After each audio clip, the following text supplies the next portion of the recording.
The Mahabharata of KRISHNA-DWAIPAYANA VYASA. Book 1. Adi PARVA. Section 65. Sambhava PARVA.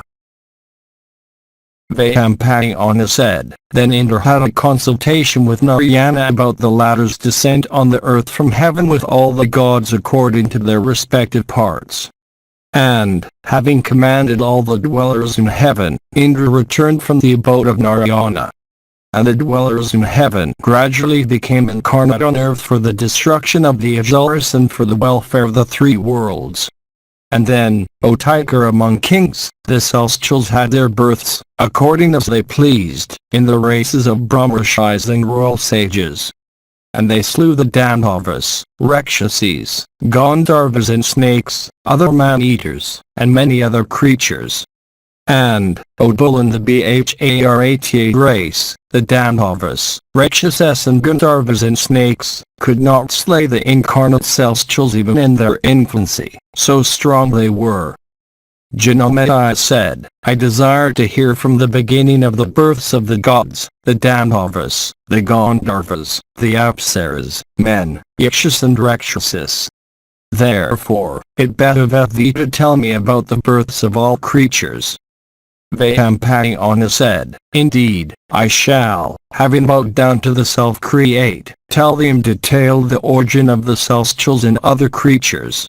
It is known that Brahman hath 6 spiritual sons, namely, Marichi, Atri, Angiras, Pulasya, Pulaya and Kret.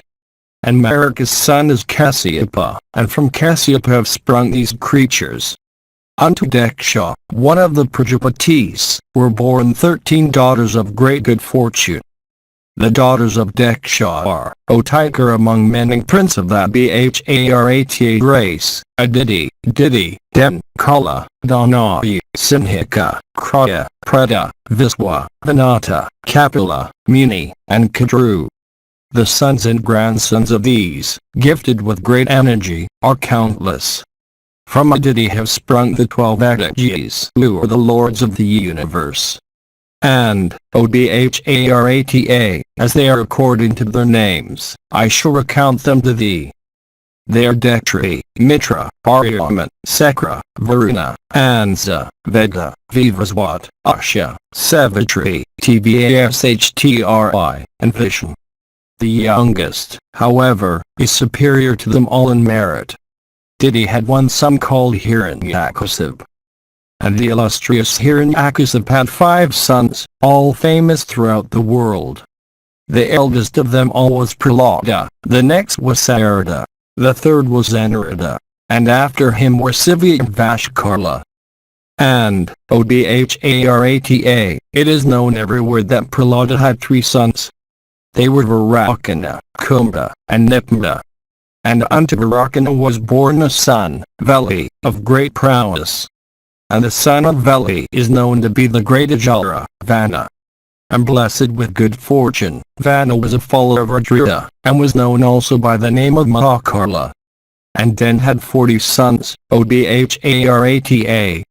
The eldest of them all was Viprakriti of great fame Sambhava, and Namchi and Paraloman, Asilaman, and Kasindrabjaya, Asiras, Aswasras, and the powerful Aswasank, also Gaganamartin, and Vagavad, and he called Kedamat, Swarban, Aswa, Aswapati, Vrishhaparvan, and then Ajika, and Aswagrava, and Shama, and 200 of great strength, Kapada, and Akakakra, Virupaksha, Madara, and Nichandra, and Nipmada, Kripata, and then Kapata, Sarabda, and Silabda, Jarya, and then Chandramas. These in the race of Den are stated to be well known.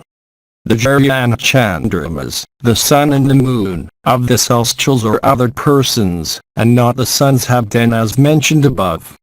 The following 10, gifted with great strength and vigor, were also, O king, born in the race of Den. Keksha, Amritak of heroic courage, Pralamba and Naraka, Vetrapi, Citratapana, and Sethya, the great Ajara, Gavishta, and Vanayi, and the Danava called Durgajiva. And, O Bharata, the sons and the grandsons of these were known to be countless. And Sindhika gave birth to Rahu, the persecutor of the sun and the moon, and to 3 others, Suchandra, Chandrahantri, and Chandrapramardana. And the countless progeny of Krura were as crooked and wicked as herself. And the tribe was wrathful, of crooked deeds, and persecutors of their foes. And Danagi also had 4 sons who were bulls among the Ajaras. They were Vikshara, Vala, Vira, and Vritra the great Ajara. And the sons of Kala were all like Yama himself and smitter of all foes. And they were of great energy, and oppressors of all foes. And the sons of Kala were Vinasana and Kruta, and then Krangtri, and Krarsatru. And there were many others among the sons of Kala. And Sukra, the son of a rishi, was the chief priest of the Ajaras. And the celebrated Sukra had 4 sons who were priests of the Ajaras. And they were Teshtadara and Atri, and 2 others of fierce deeds. They were like the sun himself in energy, and set their hearts on acquiring the regions of Brahman. Thus hath been recited by me, as heard in the Purana, a progeny of the gods and the Ajaras, both of great strength and energy. I am incapable, O king, of counting the descendants of these, countless as they are not much known to fame. And the sons of Vinata were Tarka and Arishtanimi, and Garuda and Aruna, and Ernim Varni.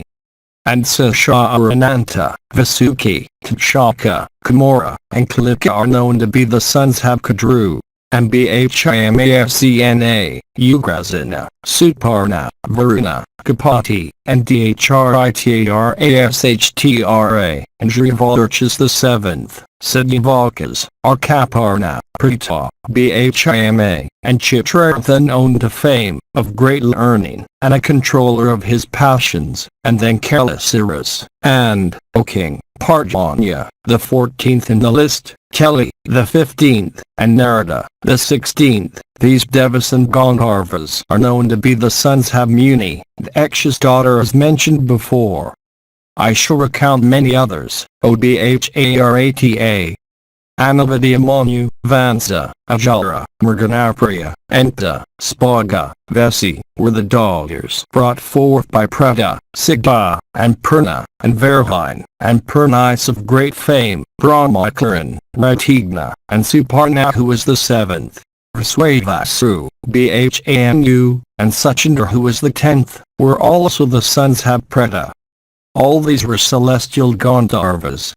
And it is also known that this Prada of great fortune, through the celestial Rishi, Kasyapa, her husband, brought forth the sacred of the Apsaras, Alamvisha, Misraksi, Vigdaparna, Tilotama, Aruna, Rakshita, Renda, Manorama, Kasini, Suvahu, Sarata, Surja, and Suprata were the daughters, and Atavahu and the celebrated Haya and Hu, and Tamviru were the sons, the best of Gandharvas, of Preta and Amrita. The Brahmanas, kin, Gandharvas, and Apsaras, were born of Kapila as stated in the Purana. Thus hath been recited to thee by me the birth of all creatures duly, of Gandharvas and Apsaras, of snakes, Suparnas, Rudras, and Marauts, of king and of Brahmanas blessed with great good fortune, and of sacred deeds. And this account, if read, extendeth the span of life, is sacred, worthy of all praise, and giveth pleasure to the ear. It should be always heard and recited to others, in a proper frame of mind. He who duly readeth this account of the birth of all high-souled creatures in the presence of that gods and Brahmanas, obtaineth large progeny, good fortune, and fame, and attaineth also to excellent worlds hereafter. Section 66. Vyampayana said, it is known that the spiritual sons of Brahman were the 6 great rishis, already mentioned. There was another of the name of Sthamu. And the sons of Sthamu, gifted with great energy, were, it is known, 11. They were Mrgavayadhsa, Sarpa, Nirti of great fame, Ajaykapat, Ahyavardhana, and Pinaki, the oppressor of foes. Dana and Aswara, and Kapli of great splendor, and Sthanu, and the illustrious Bharga. These are called the 11 redress. It hath been already said, that Marichi, Angerus, Atri, Pulasya, Pulahya, and Pret, these 6 great rishis of great energy, are the sons of Brahman. It is well known in the world that Anjira's sons are 3, Brihaspati, Tethya, and Samvarde, all of rigid vows. And, O king, it is said that the sons of Atri are numerous. And, being great rishis, they are all conversing with the Vedas, crowned with ascetic success, and have souls in perfect peace. And, O tiger among kings, the sons of Pulasya of great wisdom are Rakshasis, monkeys, kinnaras, half men and half horses, and yakshas. And, O king, the son of Pulaha were, it is said, the Salabas, the winged insects, the lions, the king Purushas, half lions and half men, the tigers, bears, and wolves. And the sons of Pret, sacred sacrifices, are the companions of Jarya, the Velakilyas, known in 3 worlds and devoted to truth and vows. And, O protector of the earth, the illustrious Rishi Deksha, of soul in complete peace, and of great asceticism, sprung from the right toe of Brahman. And from the left toe of Brahman sprang the wife of the high self Deksha. And the Muni begat upon her 50 daughters. And all those daughters were of faultless features and limbs and of eyes like lotus petals. And the Lord Deksha, not having any sons, made those daughters his putrikas, so that their sons might belong both to himself and to their husbands. And Deksha bestowed, according to the sacred ordinance, 10 of his daughters on Dharma, 27 on Chandra, the moon, and 13 on Kasyapa. Listen as I recount the wives of Dharma according to their names.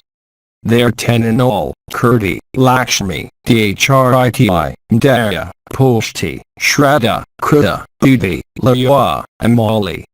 These are the wives of Dharma as appointed by the Self-Create. It is known also throughout the world that the wives of Soma, moon, are 27. And the wives of Soma, all of sacred vows, they are employed in indicating time. And they are the nakshatras and the yaganas, and they became so for assisting the courses of the worlds. And Brahman had another son named Manu. And Manu had a son of the name of Prajapati. And the sons of Prajapati were 8 and were called Vyasas, whom I shall name in detail. They were Dara, Dhruva, Soma, Ahwa, Anila, Endila, Pradyusha, and Prabhasa. These 8 are known as the Vyasas. Of these, Dara and the truth-known Dhruva were born of Dhumro. Chandramas, Soma, and Swasana, Anila, were born of the intelligent Swasa. Ahar was the son of Radha, and Hutasana, Endila, of Sandhya, and Pradyusha and Prabhasa were the sons of Prabhata. And Dara had 2 sons, Dravina and Hudravyaha. And the son of Dhruva is the illustrious Kala, time, the destroyer of the worlds. And Sama's son is the resplendent Varshas. And Varshas begot upon his wife Menahara 3 sons, Sisera, and Ramana. And the son of Ahar were Jyoti, Sama, Santa, and also Muni. And the son of Agni is the handsome Kumara born in a forest of reeds. And, he is also called Kartikeya because he was reared by Kritika and others. And, after Kartikeya, there were born his 3 brothers Sekha, Visaka, and Argamaya. And the wife of Anila is Sina, and Siva's son were Manajava and Avijnatagati. These 2 were the sons of Anila. The son of Pradyusha, you must know, is the rishi named Dvala. And Dvala had 2 sons who were both exceedingly forgiving and of great mental power. And the sister of Brihaspati, the first of women, uttering the sacred truth, engaged in ascetic penances, roamed over the whole earth. And she became the wife of Prabhasa, the 8th Vasu. And she brought forth the illustrious Viswakarman, the founder of all arts. And he was the originator of 1,000 arts, the engineer of the immortals, the maker of all kinds of ornaments, and the first of artists.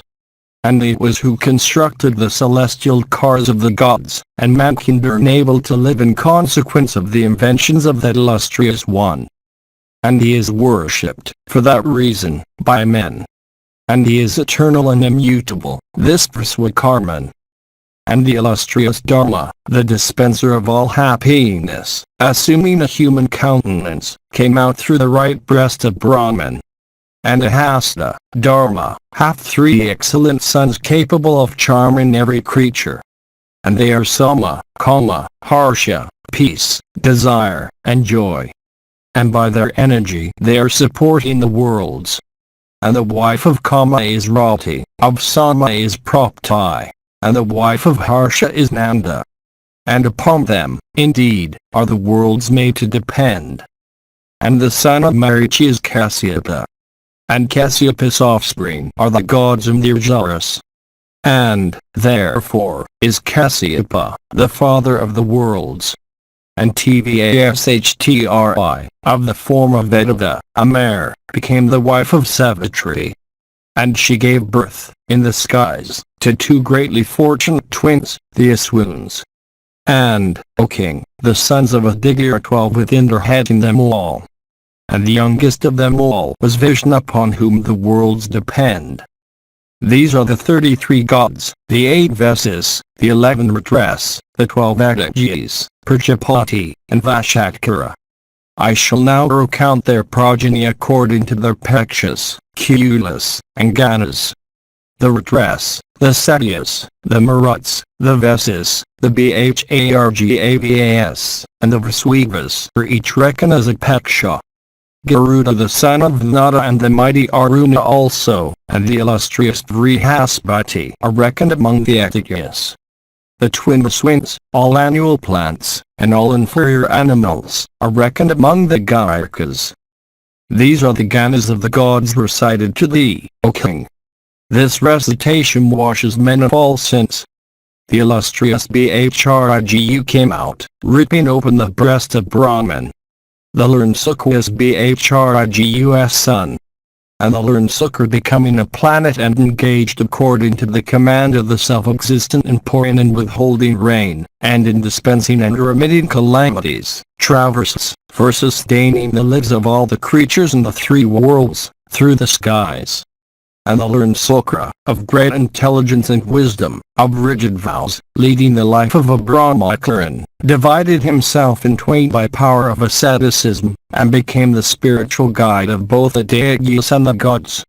And after Sukha was thus employed by Brahman in seeking the welfare of the gods of Nirjaras, Bhrigu begot another excellent son. This was Javana, who was like the blazing sun, of virtuous soul, and of great fame. And they came out of his mother's womb in anger and became the cause of his mother's release, O king, from the hands of the Rakshasas. And Arushi, the daughter of Manu, became the wife of the wise Javana. And, on her was begotten Erva of great reputation. And he came out, ripping open the thigh of Arushi. And Erva begot Richika. And Richika even in his boyhood became possessed of great power and energy, and of every virtue. And Richika begot Jamadagni. And the high soul Jamadagni had 4 sons. And the youngest of them all was Rama, Parashurama. And Rama was superior to all his brothers in the possession of good qualities. And he was skillful in all weapons, and became the slayer of the Kshatriyas. And he had his passions under complete control. And Erva had 100 sons with Jamadagni the eldest. And these 100 sons had offspring by thousands spread over this earth. And Brahman had 2 other sons, namely, Detra and Videtra, who stayed with Manu. Their sisters the auspicious Lakshmi having her abode amid lotuses. And the spiritual sons have Lakshmi are the sky-ranging horses. And the daughter born of Sukra, named Devi, became the eldest wife of Varuna. Of her were born a son named Vala and a daughter named Sura, wine, to the joy of the gods. And Adharma, sin, was born when creatures, from want of food, began to devour one another. And Adharma always destroys every creature. And Adharma hath Narati for his wife, whence the Rakshasis who are called Netaratas, offspring of Narati. And she hath also 3 other cruel sons always engaged in sinful deeds. There Bhaya, fear, Mahadya, terror, and Mrityu, death, who is always engaged in slaying every created thing. And, as he is all-destroying, he hath no wife, and no son. And Tangwar brought forth 5 daughters known throughout the worlds. They are Kalki, crow, Sini, hawk, Phazi, hen, Dhritashtri, goose, and Suki, parrot. And Kalki brought forth the crows, Sini, the hawks, the cocks and vultures, Dhritashtri, all ducks and swans. And she also brought forth all Kakravakas, and the fair Suki, of amiable qualities, and possessing all auspicious signs, brought forth all the parrots. And Kraa gave birth to 9 daughters, all of wrathful disposition.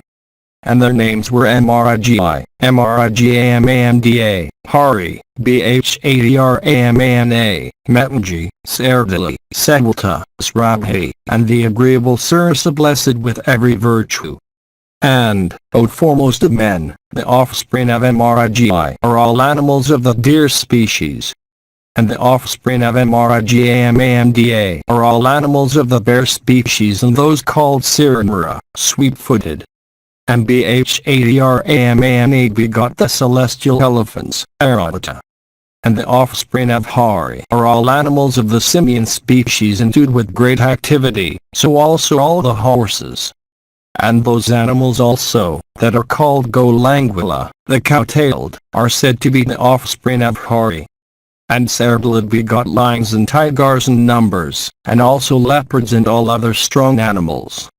And, O king, the offspring of Matanji are all the elephants. And Sulta begat the large elephant known by the name of Sulta, endued with great speed. And, O king, Srabha gave birth to 2 daughters, the amiable Raini and the far-famed Gandharvi. And, O Bharata, she had also 2 other daughters named Vimala and Anila. From Raini have sprung all kin, and from Gandharvi all animals of the horse species. And Anila begat the 7 kinds of trees yielding plumpy fruits. They are the date, the palm, the hindarla, the tali, the little date, the nut, and the coconut. And she had also another daughter called Suki, the mother of the parrot species. And Sursa bore some called Kanka, a species of long-feathered birds. And Sini, the wife of Aruna, gave birth to 2 sons have great energy and strength, named Sampati and the mighty Jetari. Sursa also bore the Nagas, and Kadru, the Pnagas, snakes. And Vinata had 2 sons Garuda and Aruna, known far and wide.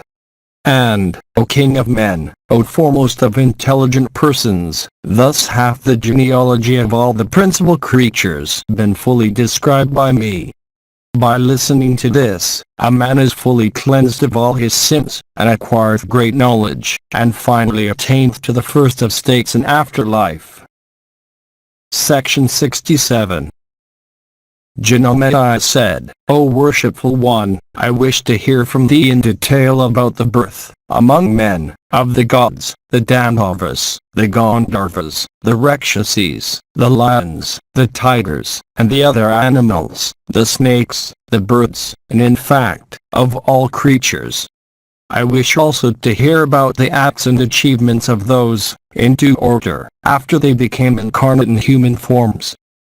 Vyampayana said, O king of men, I shall first tell thee all about those celestials and Danavas that were born among men. The first of Danavas, who was known by the name of Viprakivi, became that bull among men, noted as Jarasandha. And, O king, that son of Didi, who was known as Hiranyakasip, was known in this world among men as the powerful Sisupala. He who had been known as Samlada, the younger brother of Prahlada, became among men the famous Salya, the bull amongst Valhikas. The spirited Anlada, who had been the youngest, became noted in the world as Dhrishtaketu. And, O king, that son of Didi who had been known as Sivi, became on earth the famous monarch Druma. And he who was known as the great Ajala Vashkarla, became on earth the great Bhagavatta.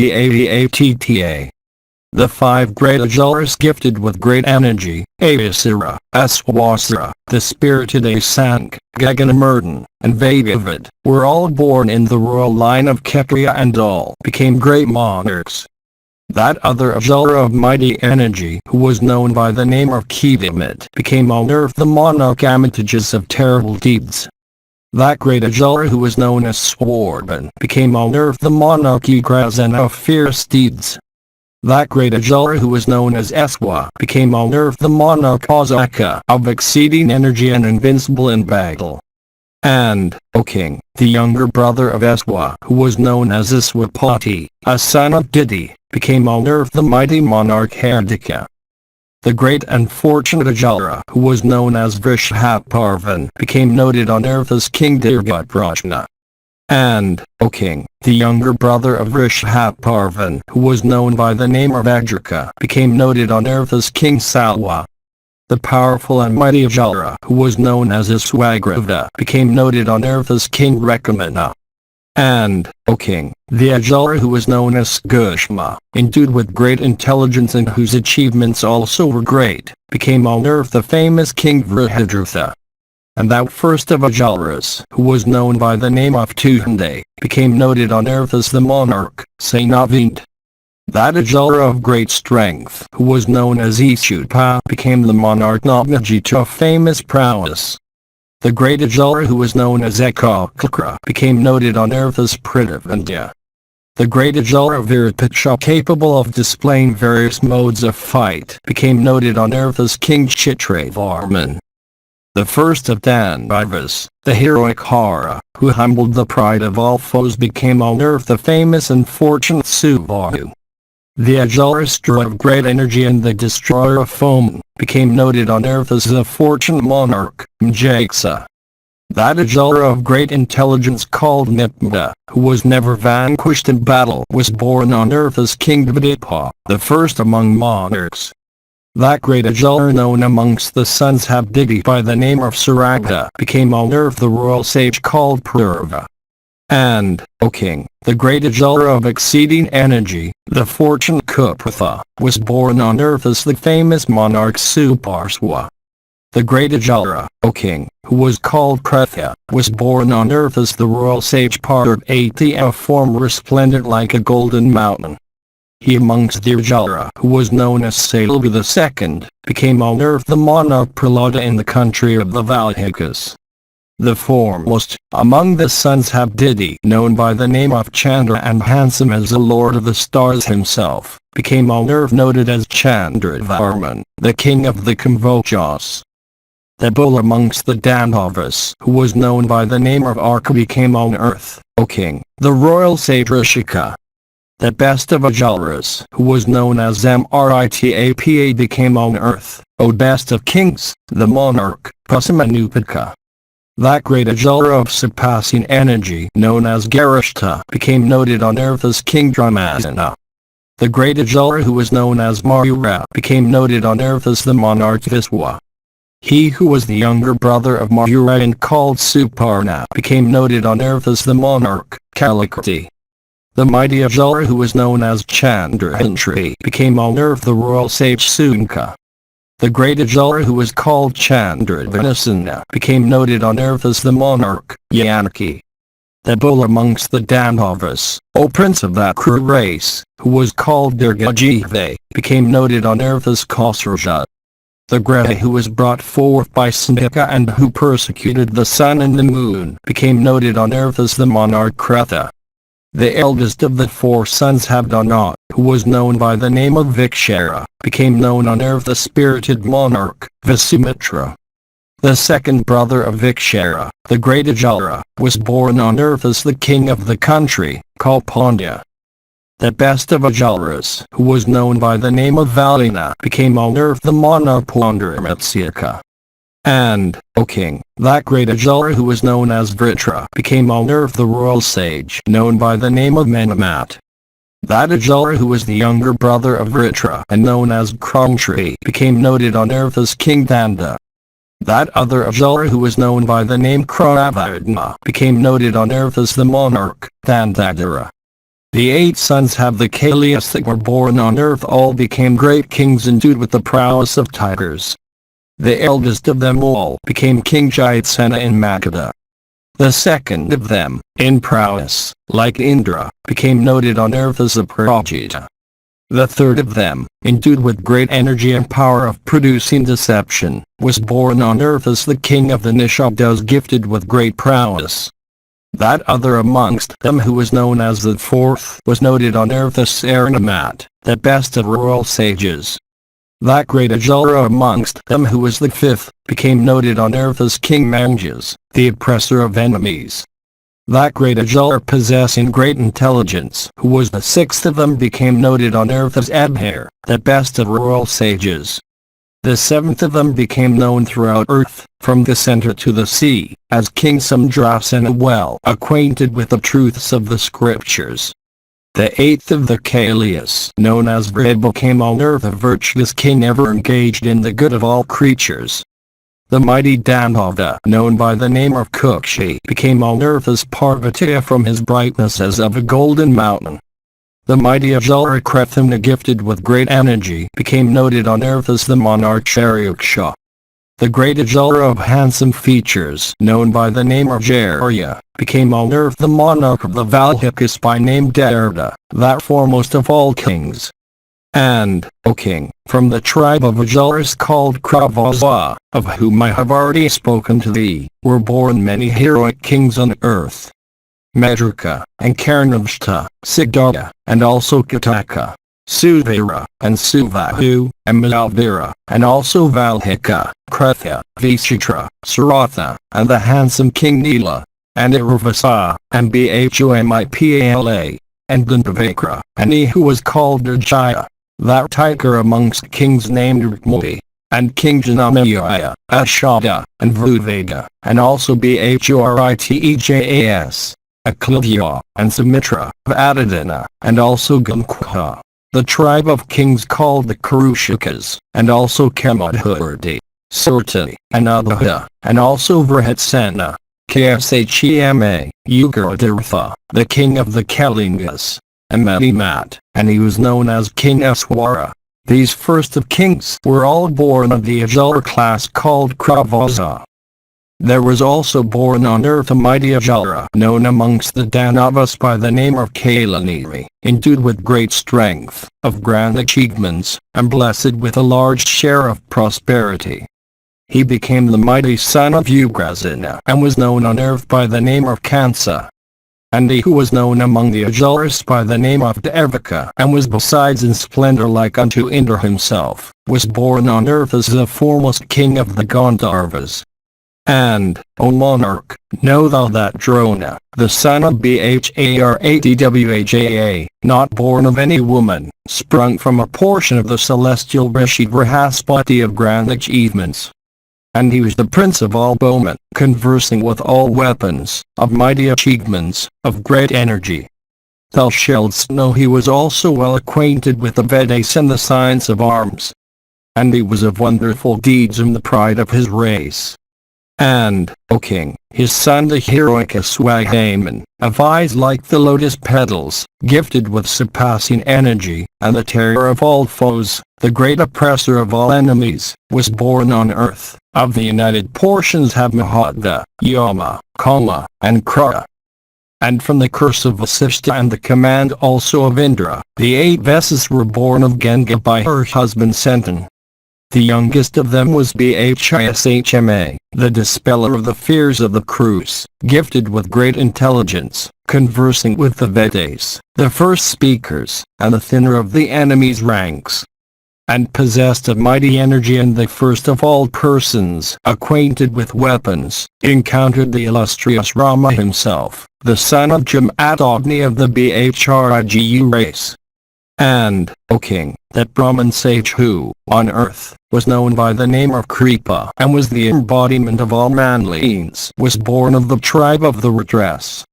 And the mighty chariot fighter and king who on earth was known by the name of Sakni, that crusher of foes, thou shalt know, O king, was Dwipara himself, the 30-year. And he who was Satyaki of sure aim, that beholder of the pride of Vrishna race, that oppressor of foes, begotten of the portion of gods called the Marauts. And that royal sage Drupada who on earth was a monarch, the first among all persons bearing arms, was also born of the same tribe of the Celestials. And, O king, thou shalt also know that Kritavarman, that prince among men, of deeds unsurpassed by any one, and the foremost of all bulls amongst Kshatriyas, was born of the portion of the same Celestials. And that royal sage also, Virata by name, the scorcher of the kingdoms of others, and the great oppressor of all foes, was born of the portion of the same gods. That son of Arishta, who was known by the name of Hansa, was born in the Kuru race and became the monarch of the Gandharvas. He who was known as Dhritarashtra, born of the seed of KRISHNA-DWAIPAYANA, and gifted with long arms and great energy, also a monarch, of the prophetic eye, became blind in consequence of that fault of his mother and the wrath of the rishi. His younger brother, who was possessed of great strength and was really a great being known as Pandu, devoted to truth and virtue, was purity's self.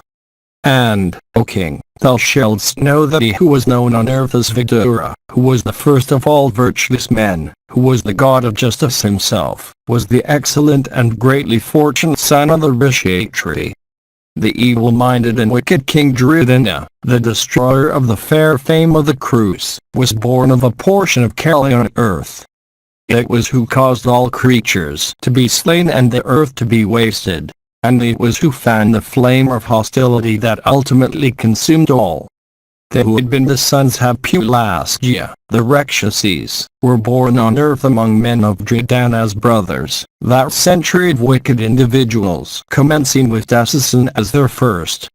And, Odol among the Bharata princes, Umkwa, Dasarha, and others whose names I do not mention, who always supported Dridana in all his schemes, were, indeed, the sons of Pulasya. And over and above these 100, Dhritarashtra had one son named Uyutsa born of a Vaya wife. Janamaya said, O illustrious one, tell me the names of Dhritarashtra's sons according to the order of their birth beginning from the eldest. Vayampayana said, O king, they are as follows: Dridana, and Uyutsu, and also Dasasana, Dasaha and Dasale, and then Dramkha. Paragraph continues. Vyasati, and Vikarna, Jalasantha, Sulachna, Vinda and Anivinda, Durdasha, Suvahu, Spritershana, Marshana, and Dushkarna, and Karna, Chitra and Vipakatra, Chitraksha, Karukatra, and Amgada, Umada, and Dusbardasha, Vivitsu, Vikata, Salma, Rainanabak, and Padmanabak, Nanda and Dupanandaka, Sinapati, Shina, Kundodara, Madara, Chitravahu, and Chitravarman, Suvarman, Varakana, Ayavahu, Mravahu, Chitrachapra and Sukalarle, Bhimavega, Bhimavala, Velki, BhimavikaRama, Ugrada, Bhimavara, Kanokati, Dridhida, Dridhavarman, Dridhakshatra Samakriti, Anadara, Jarsandha, Dridhasandha, Siddhasandha, Sahasrada, Ugrasravas, Ugrazina, and Kshemamurti, Aprajita, Panditaka, Alakshah, Dredara, Dridhahasta, and Suhasta, Vitaveda, and Suvarjasa, Adidyakadarvavasin, Nagadatra and Anayana, Nishamji, Kuvaki, Dandi, Dandashara, Dengraha, Ugra, Bhimarath say, Vira, Viravahu, Alalupa, Ebhya, and Raudrakarman, also he who was Dridharatha, and Adrishya, Kandhaveda, Viravi, Dirgalakana, Dirgavahu, Mravahu, Vidhora, Kanakandana, Kundija and Chitraka. There was also a daughter named Dusala who was over and above the 100. And Uyutsa who was Dhritarashtra's son by a Vaya wife, was also over and above the 100. Thus, O king, have I recited the names of the 100 sons and also that of the daughter of Dhritarashtra. Thou hast now known their names according to the order of their births. All of them were heroes and great warriors, and skilled in the art of warfare. Besides, all of them were versed in the Vedas, and, O king, all of them had got through the scriptures. All of them were mighty in attack and defense, and all were graced with learning. And, O monarch, all of them had wives suitable to them in grace and accomplishments. And, O king, when the time came, the Kurva monarch bestowed his daughter Dusala on Jayadratha, the king of the Sindhus, agreeably to the counsels of Sakni. And, O monarch, learn that King Yudhishthira was a portion of Dharma, that Bhimashna was of the deity of wind, that Aryuna was of Indra, the chief of the celestials, and that Nakula and Sahadeva, the handsomest beings among all creatures, and unrivaled for beauty on earth, were similarly portions of the twin swoons. And he who was known as the mighty Varachas, the son of Soma, became Abhimanu of wonderful deeds, the son of Aryuna. And before his incarnation, O king, the god Soma had said these words to the celestials, I cannot give, part with, my son.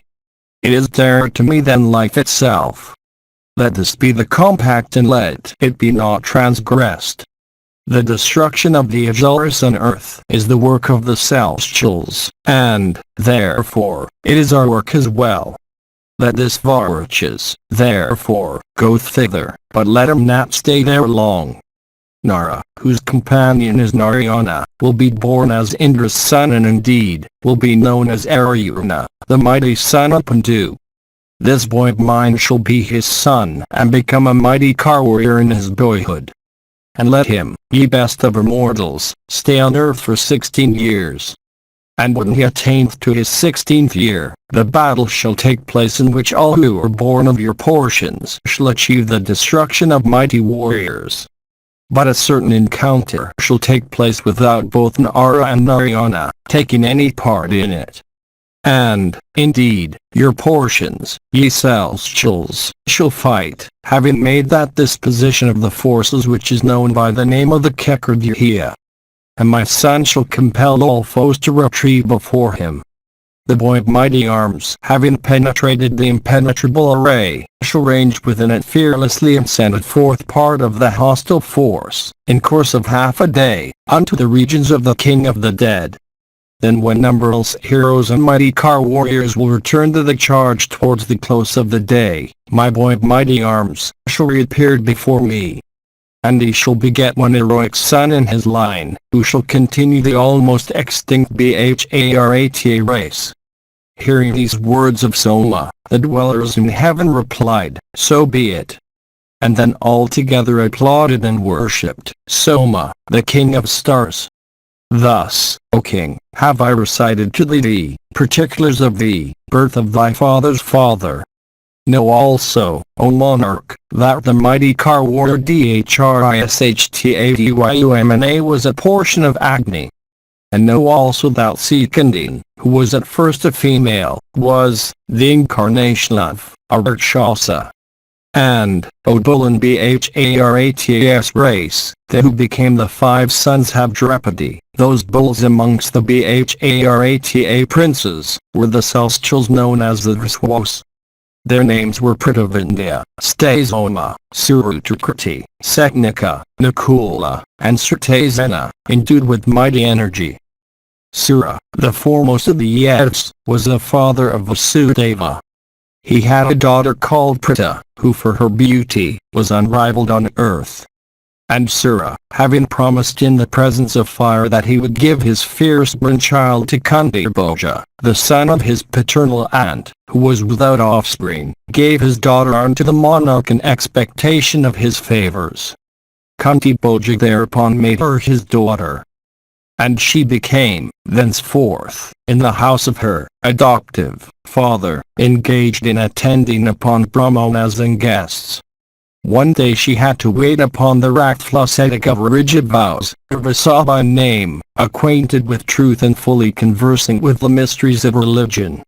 And Prita with all possible care gratified the wrathful rishi with soul under complete control.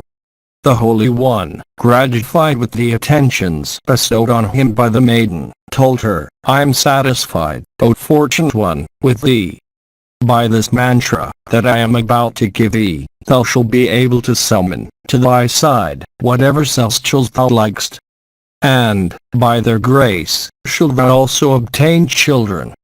Thus addressed, the girl, a little while after, seized with curiosity, summoned, during the period of her maidenhood, the god Hare. And the Lord of Light thereupon made her conceive and begot on her a son, who became the first of all wielders of weapons. From fear of relatives she brought forth in secrecy that child who had come out with earrings and coat of mail. And he was gifted with the beauty of a celestial infant, and in splendor was like unto the Maker of Day himself. And every part of his body was symmetrical and well adorned. And Kunti cast the handsome child into the water. But the child thus thrown into the water was taken up by the excellent husband of Radha and given by him to his wife to be adopted by her as their son. And the couple gave him the name of VYASA, by which appellation the child soon became known all over the land.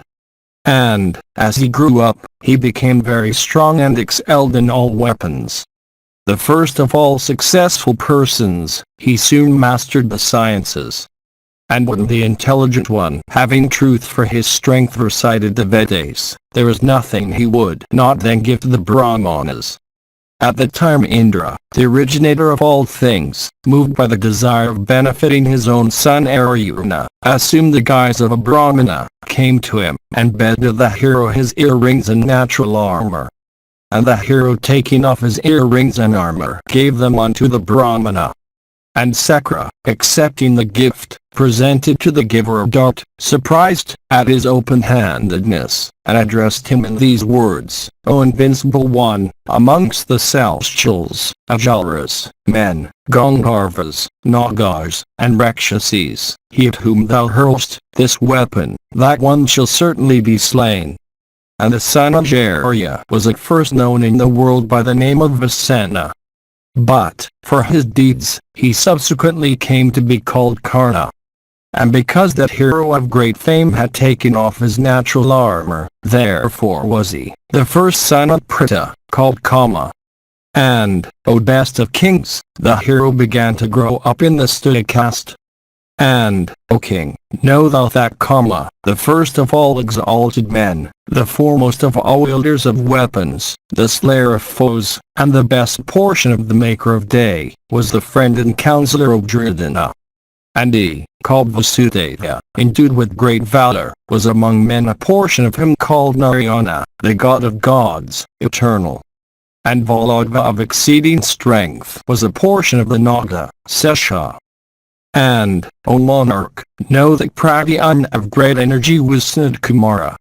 And in this way the portion of various other dwellers in heaven became exalted men in the race of Vasudeva, increasing the glory thereof. And, O king, the portions of the tribe of Apsaras which I have mentioned already, also became incarnate on earth according to Indra's commands, and 16,000 portions have those goddesses became, O king, in this world of men, the wives of Vasudeva.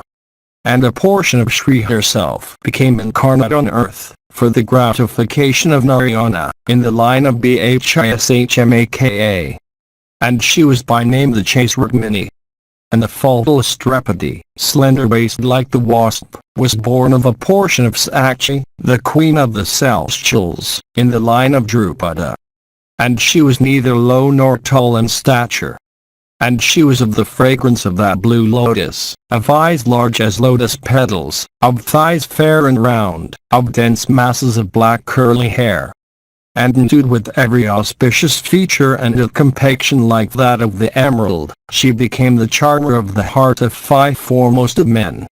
And the 2 goddesses Sit and Dhriti became the mothers of those 5, and were called Kunti and Maitri. And she who was Meta became the daughter, Ganguli, of Suvala. Thus, O king, have I recited to thee all about the incarnation, according to their respective portions, of the gods, the Ajalas, the Gandharvas, the Apsaras, and of the Rakshasas. They who were born on earth as monarchs invincible in battle, those high-souled ones who were born in the wide extended line of the Yevs, they who were born as mighty monarchs in other lines, they who were born as Brahmanas and Kshatriyas and Vyas, have all been recited by me duly. And this account of the incarnation, of superior beings according to their respective portions, capable of bestowing wealth, fame, offspring, long life, and success, should always be listened to in a proper frame of mind. And having listened to this account of incarnation, according to their portions, of gods, Gandharvas, and Rakshasas, the hero becoming acquainted with the creation, preservation, destruction of the universe, and acquiring wisdom, is never cast down even under the most engrossing sorrows. Section 68. Janamata said, O Brahmana, I have, indeed, heard from thee this account of the incarnation, according to their portions, of the gods, the Gandharvas, the Rakshasas, and also of the Gandharvas and the Apsaras. I however, again desire to hear of the dynasty of the Krus from the very beginning. Therefore, O Brahmana, speak of this in the presence of all these regenerate rishis. Vyyampayana said, O exalted one of Bharata's race, the founder of the PARVA line was Dusmanta gifted with great energy. And he was the protector of the earth bounded by the 4 seas. And that king had full sway over 4 quarters of this world. And he was the lord also of various regions in the midst of the sea. And that great oppressor of all foes had sway over the countries even of the Mlechchhas. And during his rule there were no men of mixed castes, no tillers of the soil, for the land, of itself, yielded produce, no workers of mines, for the surface of the earth yielded in abundance, and no sinful men. All were virtuous, and did everything from virtuous motives, O tiger among men. There is no fear of thieves, O tier 1, no fear of famine, no fear of disease. And all 4 orators took pleasure in doing their respective duties and never performed religious acts for obtaining fruition of desires. And his subjects, depending upon him, never entertained any fear. And Parjanya, Indra, poured showers at the proper time, and the produce of the fields was always plucky and juicy. And the earth was full of all kinds of wealth and all kinds of animals. And the Brahmanas were always engaged in their duties and they were always truthful. And the youthful monarch was endued with wonderful prowess and a physical frame hard as the thunderbolt, so that he could, taking up the mountain Mandara with its forests and bushes, support it on his arms. And he was well skilled in 4 kinds of encounters with a mace, hurling it at foes at a distance, striking at those that are near, whirling it in the midst of many, and driving the foe before.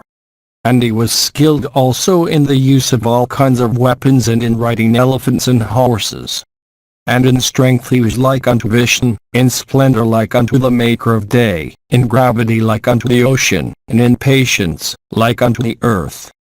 And the monarch was loved by all his subjects, and he ruled his contented people virtuously. Section 69. Janamata said, I desire to hear from thee about the birth and life of the high soul Bharata and of the origin of Sakuntala. And, O Holy One, I also desire to hear all about Dusmanta, that line among men, and how the hero obtained Sakuntala. It behoveth thee, O knower of truth and the first of all intelligent men, to tell me everything." Vyampayana said, "Once on a time, King Dusmanta, of mighty arms, accompanied by a large force, went into the forest. And he took with him hundreds of horses and elephants. And the force that accompanied the monarch was of four kinds: foot soldiers, car warriors, cavalry, and elephants, heroes armed with swords and darts and bearing in their hands maces and stout clubs. And surrounded by hundreds of warriors with lances and spears in their hands, the monarch set out on his journey.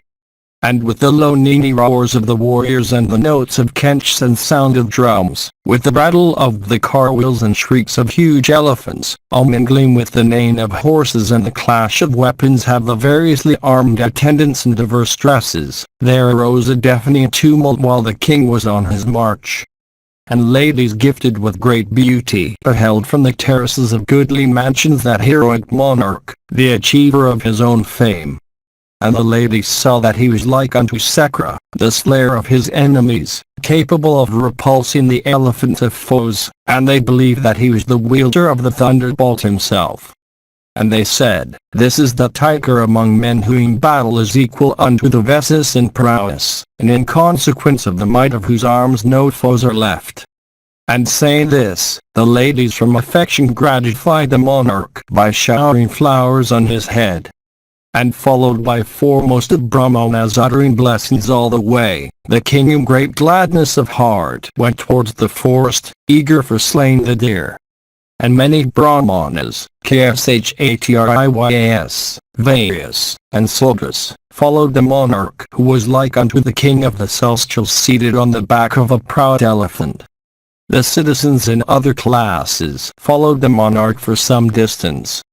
And they at last refrained from going farther at the command of the king. And the king, then, ascending his chariot at winged speed, filled the whole earth and even the heavens, with the rattle of his chariot wheels. And, as he went, he saw around him a forest like unto Nandana itself, the celestial garden. And it was full of Velwa, Arka, Kadara, Kataku, Kapitha, wood apple, and dogva trees. And they saw that the soil was uneven and scattered over with blocks of stone loosened from the neighboring cliffs. And they saw that it was without water and without human beings and lay extended for many yojanos around. And it was full of deer, and lions, and other terrible beasts of prey. And King Dusmanta, that tiger among men, assisted by his followers and the warriors in his train, agitated the forest, killing numerous animals. And Dusmanta, piercing them with his arrows, felled numerous tigers that were within shooting range. And the king wounded many that were too distant, and killed many that were too near with his heavy sword. And thou foremost of all wielders of darts killed many by hurling his darts at them. And while conversing with the art of whirling the mace, the king of immeasurable prowess fearlessly wandered over the forest. And the king roamed about, killing the denizens of the wilderness sometimes with a sword and sometimes by fast descending blows of his mace and heavy club. And when the forest was so disturbed by the king possessed of wonderful energy and by the warriors in his train delighting in warlike sports, the lions began to desert it in numbers. And herds of animals deprived of their leaders, from fear and anxiety, began to utter loud cries as they fled in all directions. And fatigued with running, they began to fall down on all sides, unable to salate their thirst, having reached riverbeds that were perfectly dry. And many so falling were eaten up by the hungry warriors, while others were eaten up after having been duly carted and roasted in fires lit up by them. And many strong elephants, maddened with the wounds they received and alarmed beyond measure, fled with trunks raised on high. And those wild elephants, betraying the usual symptoms of alarm by urinating and ejecting the contents of their stomachs and vomiting blood in large quantities, trampled, as they ran, many warriors to death. And that forest which had been full of animals, was by the king with his bands of followers and with sharp weapons soon made bereft of lions and tigers and other monarchs of the wilderness. Section 70. Sambhava Parva continued. Vyampayana said. Then the king with his followers, having killed thousands of animals, entered another forest with a view to hunting. And attended by a single follower and fatigued with hunger and thirst, he came upon a large desert on the frontiers of the forest. And having crossed this herbless plain, the king came upon another forest full of the retreats of ascetics, beautiful to look at, delightful to the heart and of cool agreeable breezes. And it was full of trees covered with blossoms, the soil overgrown with the softest and greenest grass, extending for many miles around, and echoing with the sweet notes of winged warblers. And it resounded with the notes of the male kekula and of the shrill cicala. And it was full of magnificent trees with outstretched branches forming a shady canopy overhead. And the bees hovered over flowery creepers all around. And there were beautiful bowers in every place. And there was no tree without fruits, none that had prickles on it, none that had no bees swarming around it. And the whole forest resounded with the melody of winged choristers. And it was decked with the flowers of every season. And there were refreshing shades of blossoming trees. Such was the delicious and excellent forest that the great bowman entered. And trees with branches beautified with clusters began to wave gently at the soft breeze and rain their flowers over the monarch's head.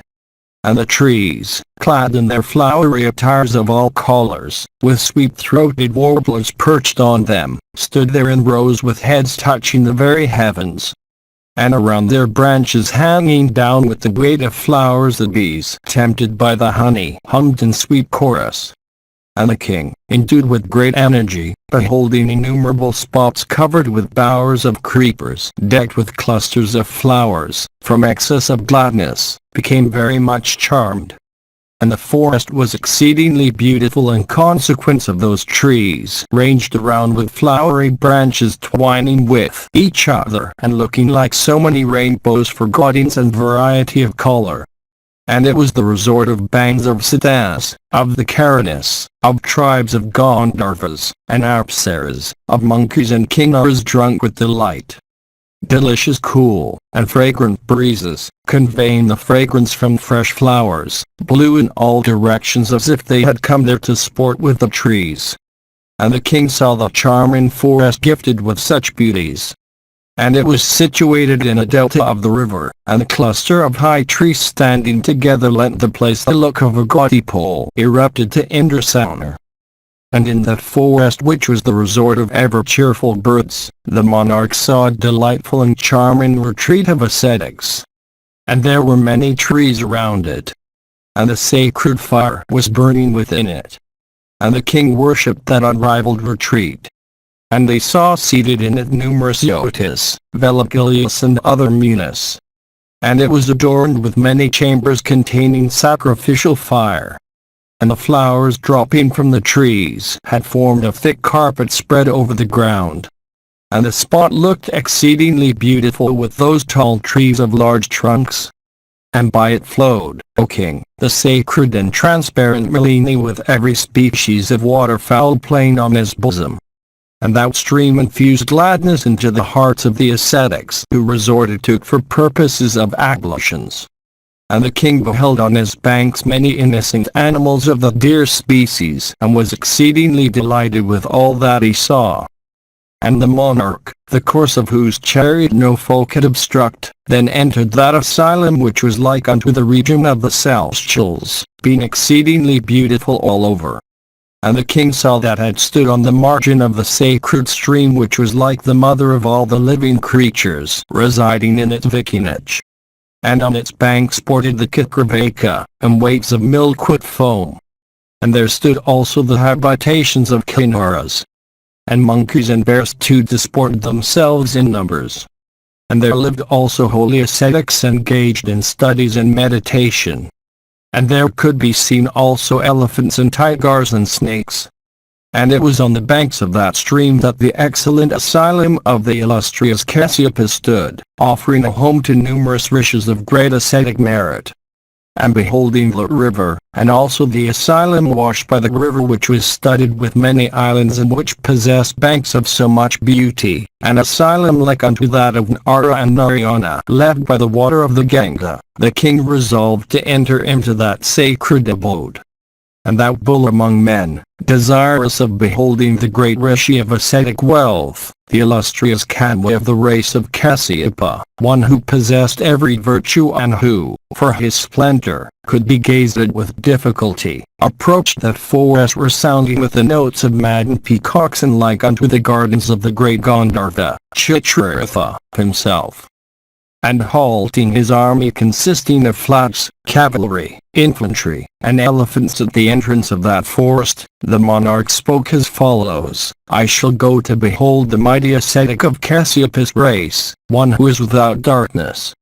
Stay ye here until my return.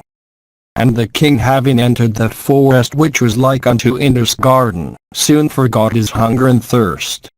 And he was pleased beyond measure. And the monarch, laying aside all signs of royalty, entered that excellent asylum with but his minister and his priest, desirous of beholding the rishi, who was an indestructible mass of ascetic merit. And the king saw that the asylum was like unto the region of Brahman. Here were bees sweetly humming, and there were winged warblers of various species pouring forth their melodies. At particular places that tiger among men heard the chanting of rikhams by fierce brahmanas according to the just rules of intonation. Other places again were graced with brahmanas acquainted with ordinances of sacrifice, of the angas and of the hymns of the Yajurveda. Other places again were filled with the harmonious strains of Saman hymns sung by observing rishis. At other places the asylum was decked with brahmanas learned in the Atharvan Veda. At other places again brahmanas learned in the Atharvan Veda and those capable of chanting the sacrificial hymns of the Saman were reciting the Samhitas according to the just rules of voice. And at other places again, other brahmanas well acquainted with the science of arithmetic were reciting mantras of other kinds.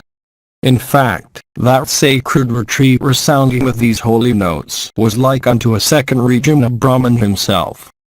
And there were many brahmanas skilled in the art of making sacrificial platforms and in the rules of krama and sacrifices, conversing with logic and the mental sciences, and possessing a complete knowledge of the Vedas. There were those also who were fully acquainted with the meanings of all kinds of expressions. Those that were conversing with all special rites, those also that were followers of Moksha Dharma, those again that were well skilled in establishing propositions, rejecting superfluous causes, and drawing right conclusions.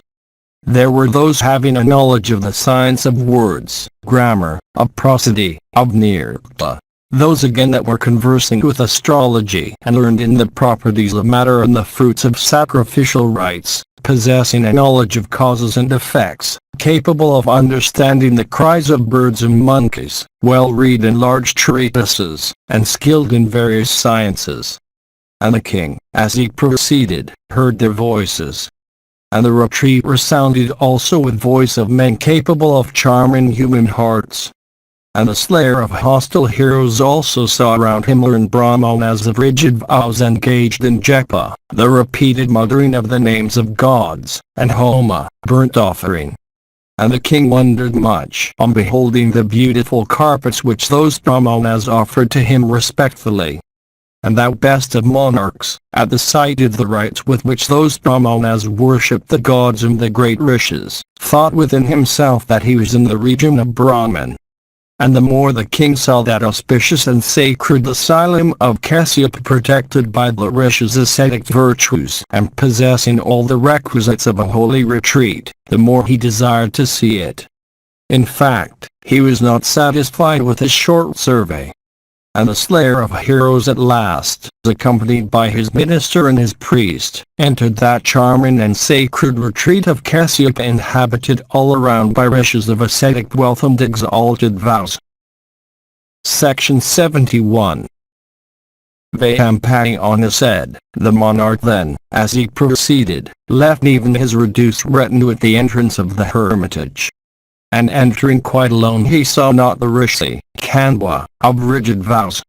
And not seeing the rishi, and finding that the abode was empty, he called loudly, saying, "What ho, who is here?" And the sound of his voice was echoed back. And hearing the sound of his voice, there came out of the rishi's abode a maiden beautiful as Shri herself, but dressed as an ascetic's daughter. And the black-eyed fair one, as she saw King Dusmanta, bade him welcome and received him duly. And, showing him due respect by the offer of a seat, water to wash his feet, and arghya, she inquired about the monarch's health and peace.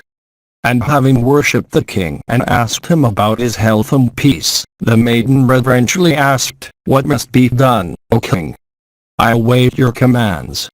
The king, duly worshipped by her, said unto that maiden of faultless features and sweet speech, "I have come to worship the highly blessed Rishi Khandwa. Tell me, O amiable and beautiful one, where has the illustrious Rishi gone?" Sakuntala then answered, "My illustrious father hath gone away from the asylum to fetch fruit. Wait but a moment and thou wilt see him when he arrives."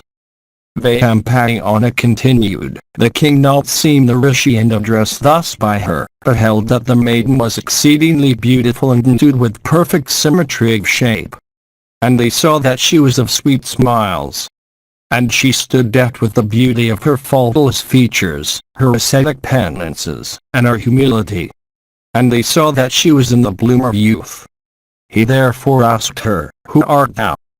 And whose daughter, O beautiful one? Why hast thou come into the woods also? O handsome one, gifted with so much beauty and such virtues, whence hast thou come? O charming one, at the very first glance hast thou stolen my heart. I desire to learn all about thee, therefore tell me all.'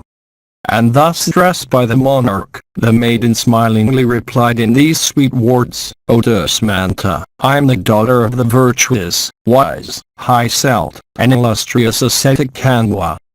Dusmanta, hearing this, replied, 'The universally worshipped and highly blessed Rishi is one whose seed hath been drawn up. Even Dharma himself might fall off from his course, but an ascetic of rigid vows can never fall off so. Therefore, O thou of the fairest complexion, how hast thou been born as his daughter? This great doubt of mine it behoveth thee to dispel.' Sakuntala then replied, 'Hear, O king, what I have learnt regarding all that befell me of old and how I became the daughter of the Muni. Once on a time, a rishi came here and asked about my birth. All that the illustrious one, Khandwa, told him, hear now from me, O king.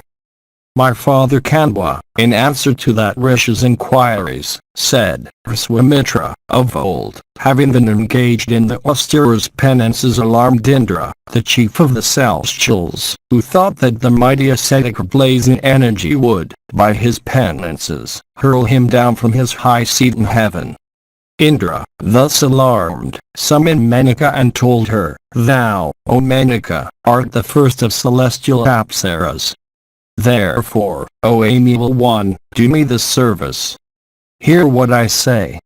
This great ascetic Swamitra, like unto the sun in splendor, is engaged in the most severe of penances. My heart is trembling with fear. Indeed, O slender-waisted Menaka, this is thy business. Thou must see that Swamitra of soul wrapped in contemplation and engaged in the austere penances, who might hurl me down from my seat. Go and tempt him, and frustrating his continued austerities accomplish my good. Win him away from his penances, O beautiful one, by tempting him with thy beauty, youth, agreeables, arts, smiles and speech. Hearing all this, Menaka replied, The illustrious Swamitra is endued with great energy and is a mighty ascetic. He is very short-tempered too, as is known to thee. The energy, penances, and wrath of the high-souled one have made even thee anxious. Why should I not also be anxious? It was who made even the illustrious Vasish to bear the pangs of witnessing the premature death of his children. It was who, though at first born as Kshatriya, subsequently became a Brahmana by virtue of his ascetic penances. It was who, for purposes of his ablutions, created a deep river that can with difficulty be forded, and which sacred stream is known by the name of the Kisari. It was Viswamitra whose wife, in a season of distress, was maintained by the royal sage Matanga, Trisank, who was then living under her father's curse as a hunter. It was Viswamitra who, on returning after the famine was over, changed the name of the stream, having his asylum from Kisik into Para. It was Viswamitra who, in return for the services of Matanga, himself became the latter's priest for purposes of a sacrifice. The Lord of the Celestials himself went through fear to drink the soma juice. It was Viswamitra who in anger created a second world and numerous stars beginning with Shravana. It was who granted protection to Trisank smarting under a superior's curse. I am frightened to approach him with such deeds. Tell me, O Indra, the means that should be adopted so that I may not be burnt by his wrath. He can burn the three worlds by his splendor, can, by a stamp of his foot, cause the earth to quake. He can sever the great mare from the earth and hurl it to any distance. He can go round the 10 points of the earth in a moment. How can a woman like me even touch such a one full of ascetic virtues, like unto a blazing fire, and having his passions under complete control? His mouth is like unto a blazing fire. The pupils of his eyes are like the sun and the moon. His tongue is like unto Yama himself. How shall, O chief of the Celestials, a woman like me even touch him? At the thought of his prowess Yama, Soma, the great Rishis, the Satyas, the Viswas, Valkylias, are terrified. How can a woman like me gaze at him without alarm? Commanded, however, by thee, O king of the Celestials, I shall somehow approach that Rishi. But, O chief of the gods, devise thou some plan whereby, protected by thee, I may safely move about that Rishi. I think that when I begin to play before the Rishi, Merit, the god of wind, had better go there and rob me of my dress, and Matha, the god of love, had also, at thy command, better help me then. Let also Merit on that occasion bear thither fragrance from the woods to tempt the Rishi. Saying this and seeing that all she had spoken about had been duly provided, Menaka went to the retreat of the great Kusika. Section 72. Kanwa continued, and Sakra, thus addressed by her, then commanded him who could approach every place, namely, the god of the wind, to be present with Menaka at the time she would be before the Rishi. And the timid and beautiful Menaka then entered the retreat and saw there Viswamitra who had burned, by his penances, all his sins, and was engaged still in ascetic penances. And saluting the Rishi, she then began to sport before him. And just at that time Merit robbed her of her garments that were white as the moon. And she thereupon ran, as if in great bashfulness, to catch hold of her attire, and as if she was exceedingly annoyed with Merit. And she did all this before the very eyes of Viswamitra, who was endued with energy like that of fire. And Viswamitra saw her in that attitude. And beholding her divested of her robes, he saw that she was of faultless feature. And thou best of Munis saw that she was exceedingly handsome, with no marks of age on her person. And beholding her beauty and accomplishments, that bull amongst Rishis was possessed with lust, and made a sign that he desired her companionship. And he invited her accordingly, and she also of faultless features expressed her acceptance of the invitation. And they then passed a long time there in each other's company, and sporting with each other, just as they pleased, for a long time as if it were only a single day. The Rishi begat on Menaka a daughter named Sakuntala. And Menaka, as our conception advanced, went to the banks of the river Malini coursing along the valley of the charming mountains of Himavat. And there she gave birth to that daughter.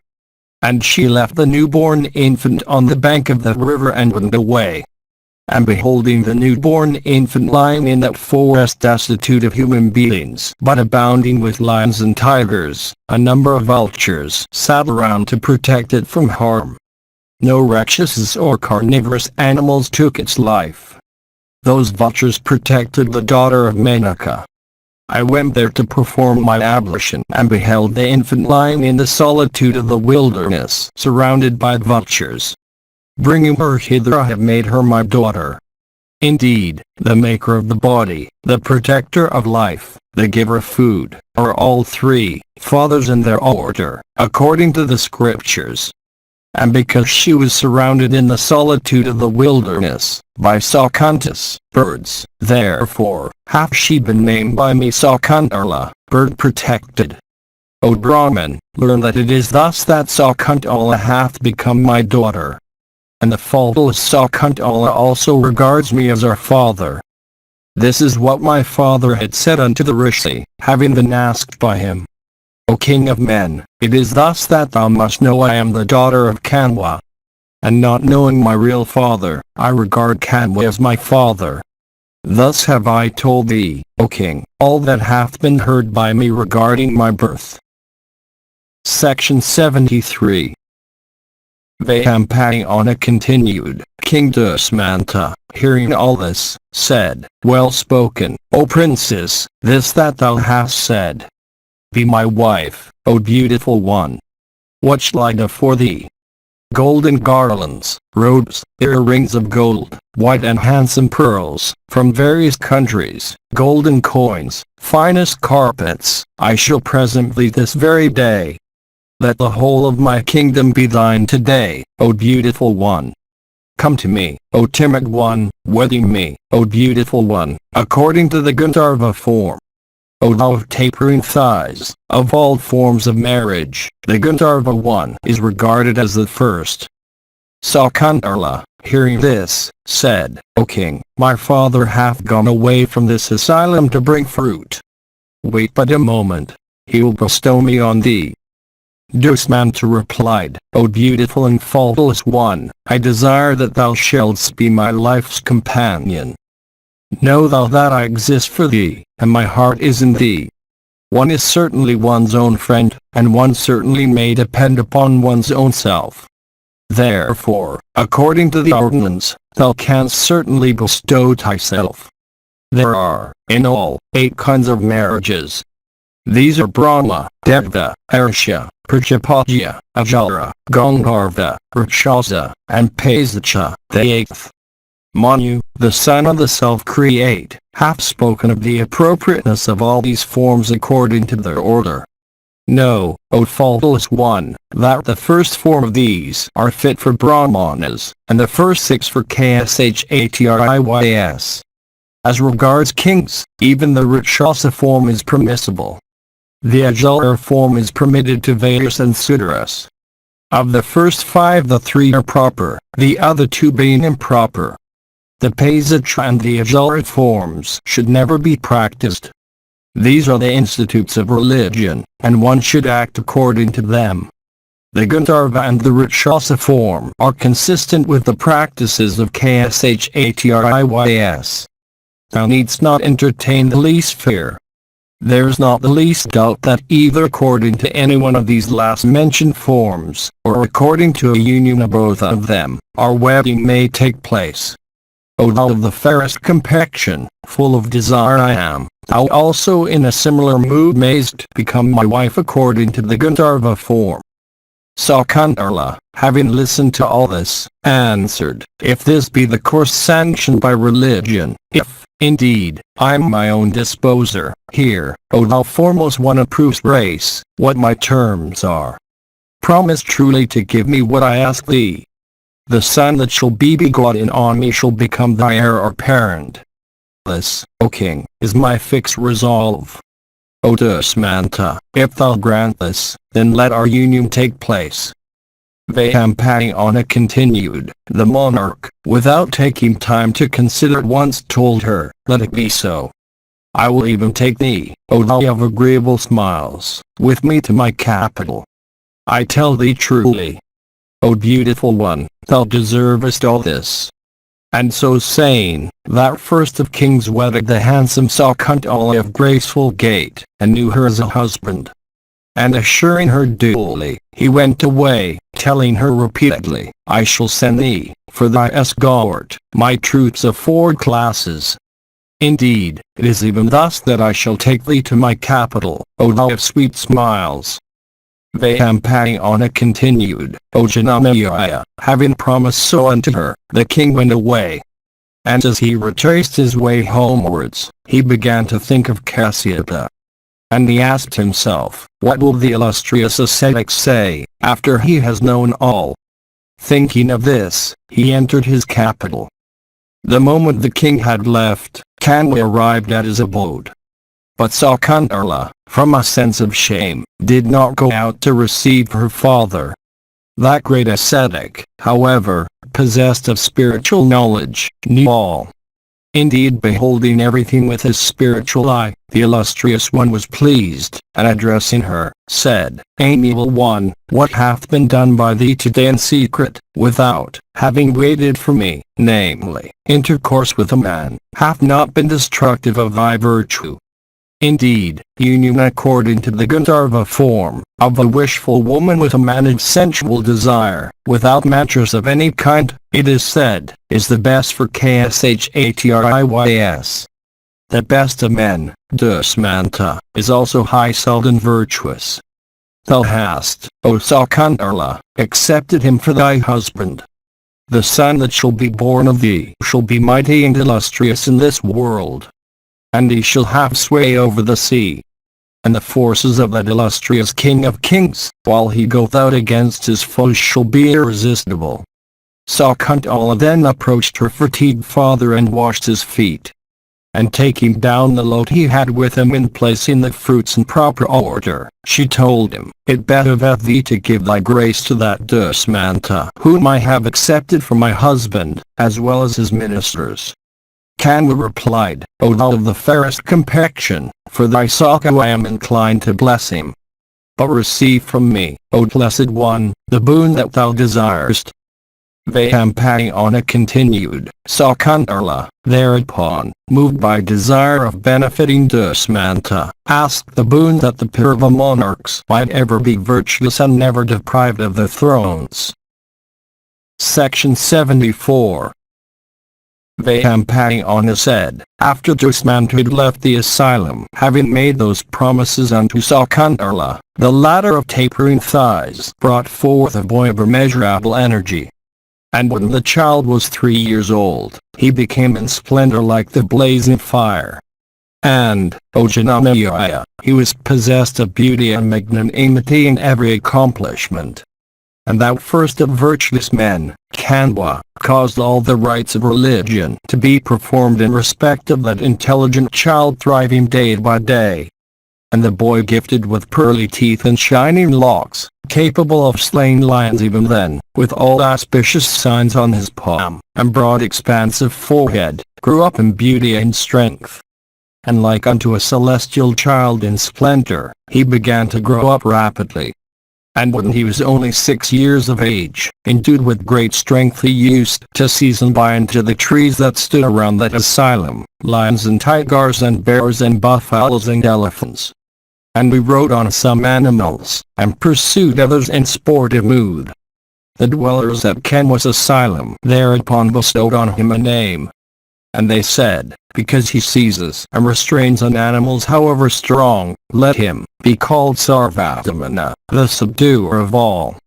And it was thus that the boy came to be named Sarvadamana, endued as he was with prowess, and energy and strength.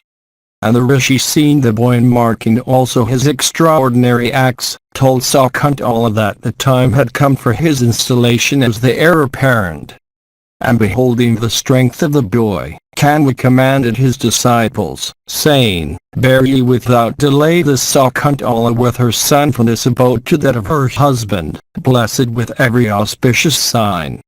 Women should not live long in the houses of their paternal or maternal relations.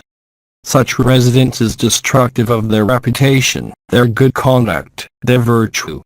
Therefore, delay not in bearing her hence. These disciples of the rishi thereupon, saying so be it, went towards the city named after an elephant, Hastinapura, with Sakuntala and her son ahead of them. And then she of fair eyebrows, taking with her that boy of celestial beauty, endued with eyes like lotus petals, left the woods where she had been first known by Jasmanta. And having approached the king, she with her boy resembling in splendor the rising sun was introduced to him. And the disciples of the Rishi, having introduced her, returned to the asylum. And Sakuntala, having worshipped the king according to proper form, told him, "This is thy son, O king. Let him be installed as heir or parent. O king, this child, like unto a celestial, hath been begotten by thee upon me. Therefore, O best of men, fulfill now that promise thou gavest me. Call to mind, O thou of great good fortune, the agreement thou hast made on the occasion of thy union with me in the asylum of Kanwa." The king, hearing these words, and remembering everything said, "I do not remember anything. Who art thou, O wicked woman in ascetic guise? I do not remember having any connection with thee in respect of Dharma, Kama and Arthas. Go or stay or do as thou pleasest." Thus addressed by him, the fair-colored innocent one became abashed. Grief deprived her of consciousness and she stood for a time like a wooden post. Soon, however, her eyes became red like copper and her lips began to quiver. And the glances she now and then cast upon the king seemed to burn the latter. Her rising wrath, however, and the fire of her asceticism, she extinguished within herself by an extraordinary effort. Collecting her thoughts in a moment, her heart possessed with sorrow and rage, she thus addressed her lord in anger, looking at him, knowing everything, "O monarch, how canst thou, like an inferior person, thus say that thou knowest it not? Thy heart is a witness to the truth or falsehood of this matter. Therefore, speak truly without degrading thyself. He who being one thing representeth himself as another thing to others, is like a thief and a robber of his own self. Of what sin is he not capable? Thou thinkest that thou alone hast knowledge of thy deed. But knowest thou not that the ancient, omniscient one, Narayana, liveth in thy heart? He knoweth all thy sins, and thou sinnest in his presence. He that sins thinks that none observes him. But he is observed by the gods and by him also who is in every heart.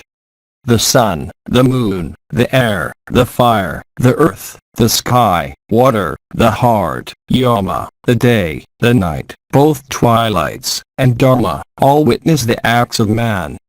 Yama, the son of Arya, takes no account of the sins of him with whom Narayana, the witness of all acts, is gratified. But he with whom Narayana is not gratified is tortured for his sins by Yama.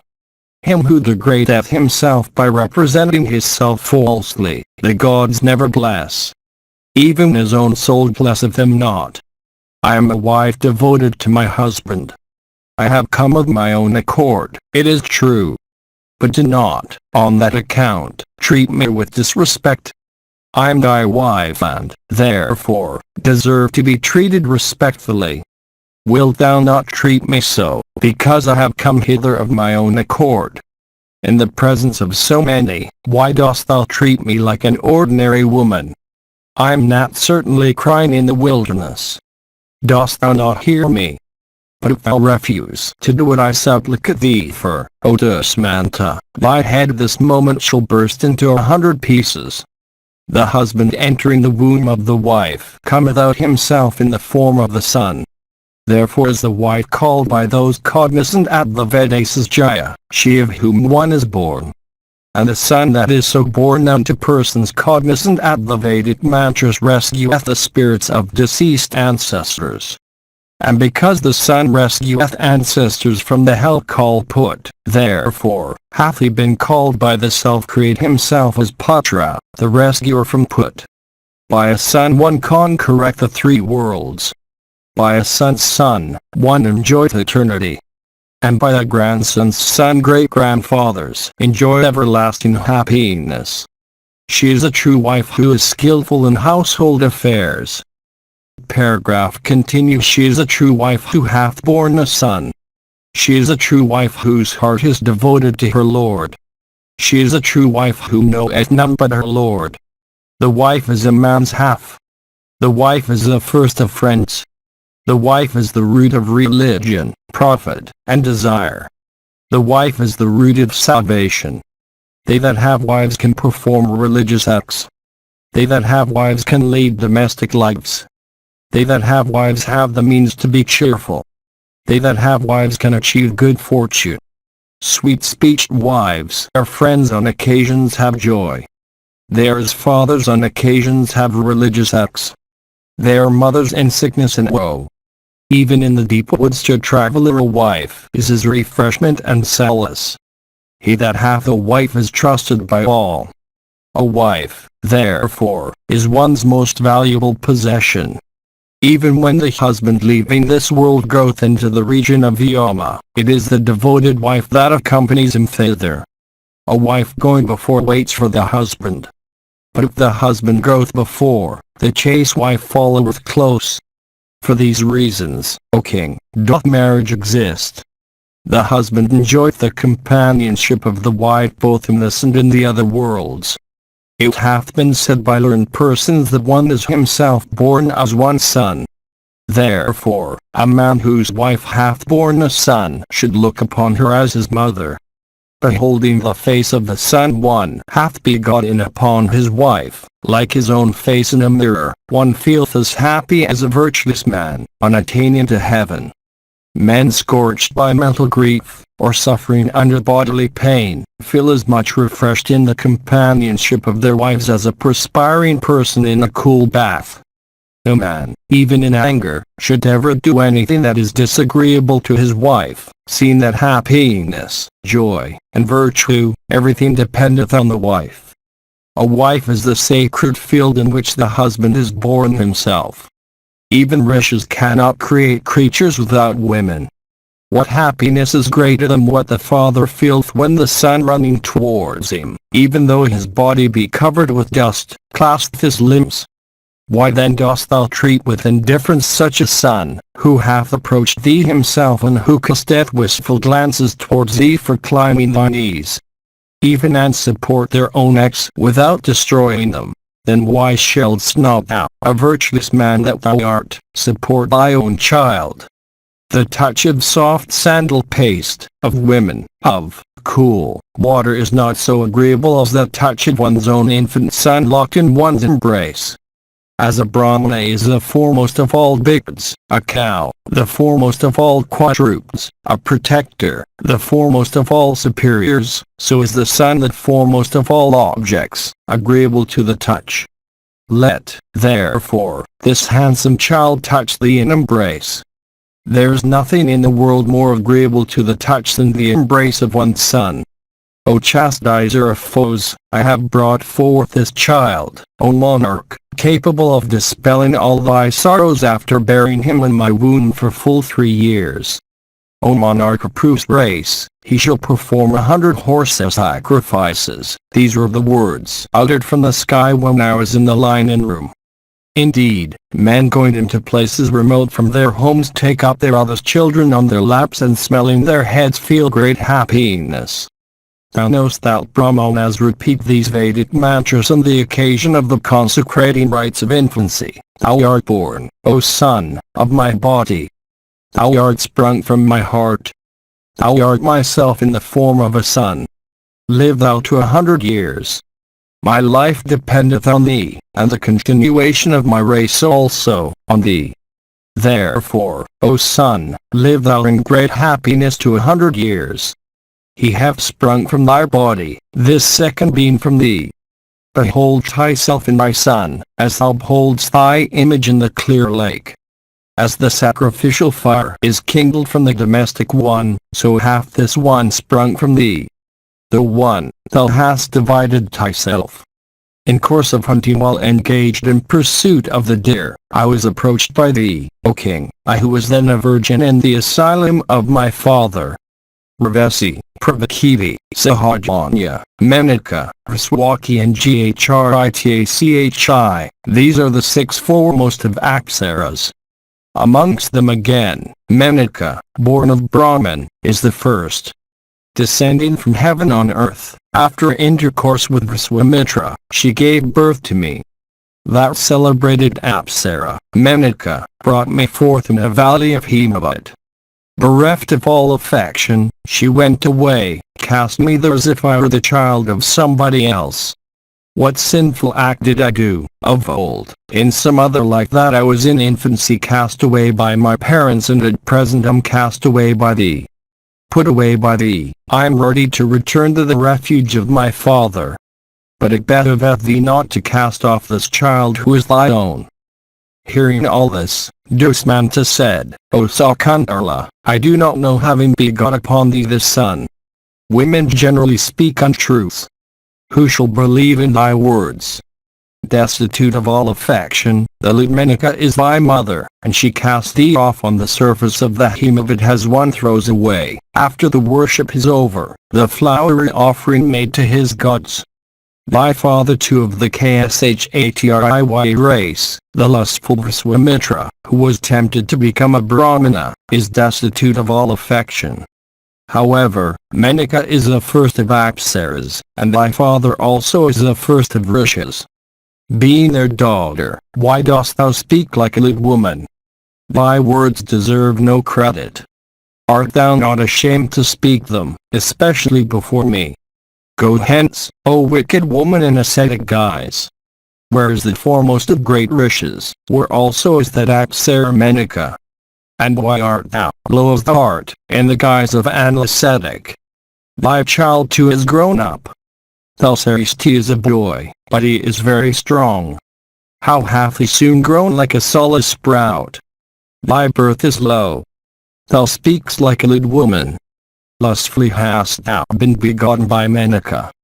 O woman of ascetic guise, all that thou sayest is quite unknown to me. I don't know thee. Go whithersoever thou choosest. Sakuntala replied, Thou seest, O king, the fault of others, even though they be as small as a mustard seed. But seeing, thou noticest not thy own faults even though they be as large as the velwa fruit. Menaka is one of the celestials. Indeed, Menaka is reckoned as the first of celestials. My birth, therefore, O Dusmanta, is far higher than thine. Thou walkest upon the earth, O king, but I roam in the skies. Behold, the difference between ourselves is as the between the mountain, and a mustard seed. Behold my power, O king. I can repair to the abodes of Indra, Kuvra, Yama, and Varuna. The saying is true which I shall refer to before thee, O sinless one. I refer to it for example Saka and not from evil motives. Therefore, it behoveth thee to pardon me after thou hast heard it. An ugly person considereth himself handsomer than others until he sees his own face in the mirror.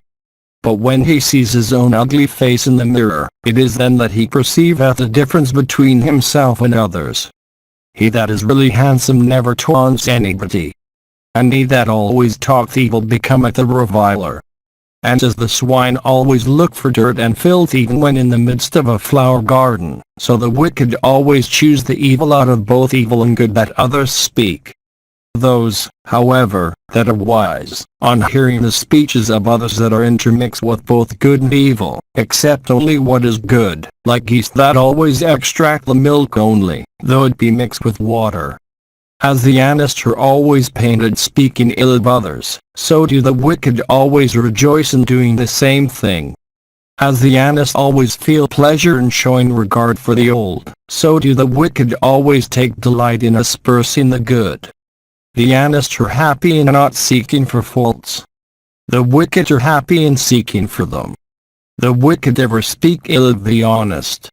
But the latter never injure the former, even if injured by them. What can be more ridiculous in the world than that those that are themselves wicked should represent the really honest as wicked?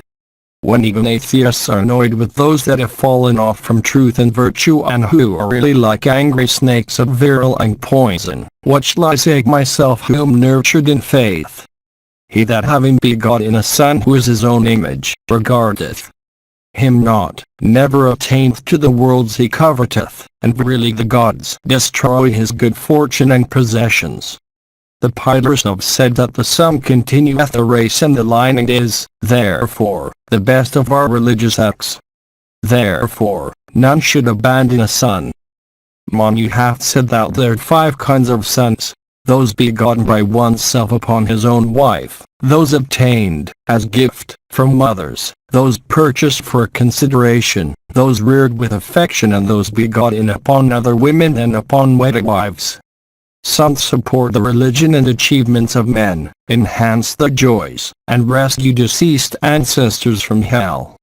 It behoveth thee not, therefore, O tiger among kings, to abandon a son who is such. Therefore, O Lord of earth, cherish thy own self, truth, and virtue by cherishing thy son. O lion among monarchs, it behoveth thee not to support this deceitfulness. The dedication of a tank is more meritorious than that of 100 wells. A sacrifice again is more meritorious than the dedication of a tank. A son is more meritorious than a sacrifice. Truth is more meritorious than 100 sons. 100 horse sacrifices had once been weighed against truth, and truth was found heavier than 100 horse sacrifices. O king, truth, I ween, may be equal to the study of the entire Vedas and ablutions in all holy places. There's no virtue equal to truth. There's nothing superior to truth. O king, truth is God himself. Truth is the highest vow. Therefore, violate not thy pledge, O monarch. Let truth and thee be even united. If thou takest no credit in my words, I shall of my own accord go hence. Indeed, thy companionship should be avoided. But thou, O Dusmanta, that when thou art gone, this son of mine shall rule the whole earth, surrounded by the 4 seas and adorned with the king of the mountains. Vayapayana continued. Sakuntala, having spoken to the monarch in this wise, left his presence. But as soon as she had left, a voice from the skies, emanating from no visible shape, thus spoke unto Dusmanta as he was sitting surrounded by his occasional and household priests, his preceptors, and ministers.